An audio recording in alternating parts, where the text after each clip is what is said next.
चक्रवर्ती अशोक सम्राट बिंदुसार तथा रानी धर्मा का पुत्र था। लंका की परंपरा में बिंदुसार की 16 पटरानियों और 101 पुत्रों का उल्लेख है।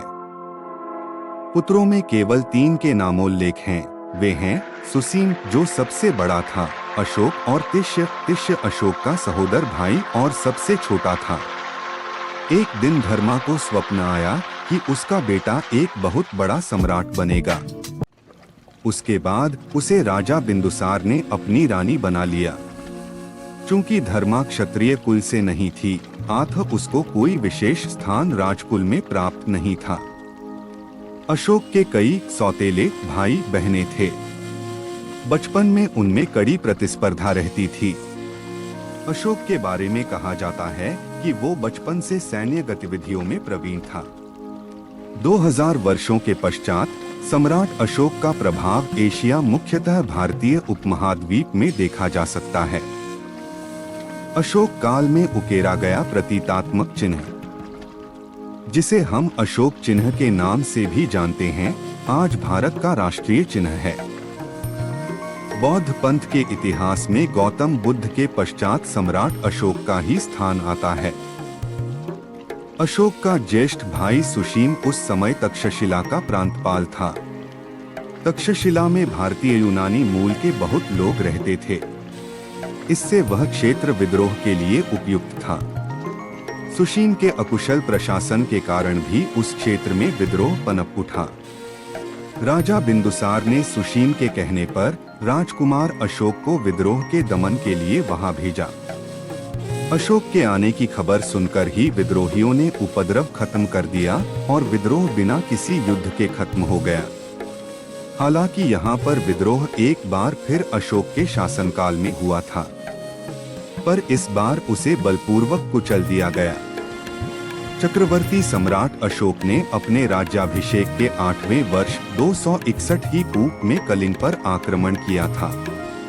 आंतरिक अशांति से निपटने के बाद 269 ईपू में उनका विधिवत राज्याभिषेक हुआ।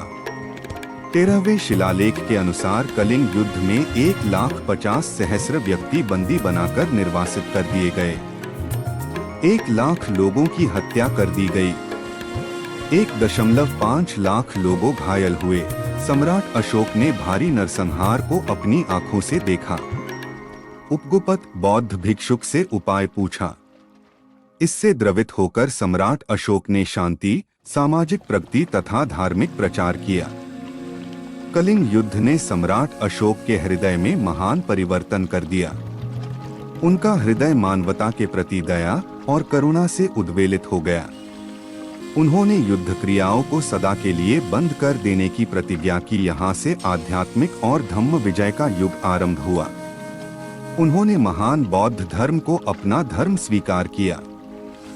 सिन्हली अनुश्रुतियों, दीपवंश एवं महावंश के अनुसार सम्राट अशोक को अपने शासन के 14वें वर्ष में निगोथ नामक भिक्षु द्वारा बौद्ध धर्म की दीक्षा दी गई थी। तत्पश्चात मोगाली पुत्र निस के प्रभाव से वे पूर्णतः बौद्ध हो गए थे। दिव्यादान के अनुसार सम्राट अशोक को बौद्ध धर्म में दीक्षित करने का श्रेय उपगुप्त नामक बौद्ध भिक्षु को जाता है। सम्राट अशोक अपने शासनकाल के 10वें वर्ष में सर्वप्रथम बोधगया की यात्रा की थी। तदुपरांत अपने राज्याभिषेक के 20वें वर्ष में लुम्बिनी की यात्रा की थी तथा लुम्बिनी ग्राम को करमुक्त घोषित कर दिया था। कलिंग युद्ध में हुई क्षति तथा नरसंहार से उनका मन युद्ध से उब गया और वह अपने कृत्य को लेकर व्यथित हो उठे। इसी शोक से उबरने के लिए वह बुद्ध के उपदेशों के करीब आते गए और अंत में उन्होंने बौद्ध धर्म स्वीकार कर लिया। सम्राट अशोक द्वारा प्रवर्तित कुल 33 अभिलेख प्राप्त हुए हैं, जिन्हें अशोक ने स्तंभों, चट्टानों और गुफाओं की दीवारों में अपने 269 ईसा पूर्व से 231 ईसा पूर्व चलने वाले शासनकाल में खुदवाए। ये आधुनिक बांग्लादेश, भारत, अफगानिस्तान, पाकिस्तान और नेपाल में जगह जगह पर मिलते हैं और बौद्ध धर्म के अस्तित्व के सबसे प्राचीन प्रमाणों में से हैं। अशोक ने लगभग 36 वर्षों तक शासन किया, जिसके बाद लगभग 232 ईसा पूर्व में उसकी मृत्यु हुई। उसके कई संतान तथा पत्नियां थीं, पर उनके बारे में अधिक पता नहीं है। उसके पुत्र महेंद्र तथा पुत्री संघमित्रा ने बौद्ध धर्म के प्रचार में योगदान दिया। अशोक की मृत्यु के बाद मौर्य राजवंश लगभग 50 वर्षों तक चला। अगर आपको वीडियो अच्छी लगी हो तो हमारे चैनल को सब्सक्राइब करें।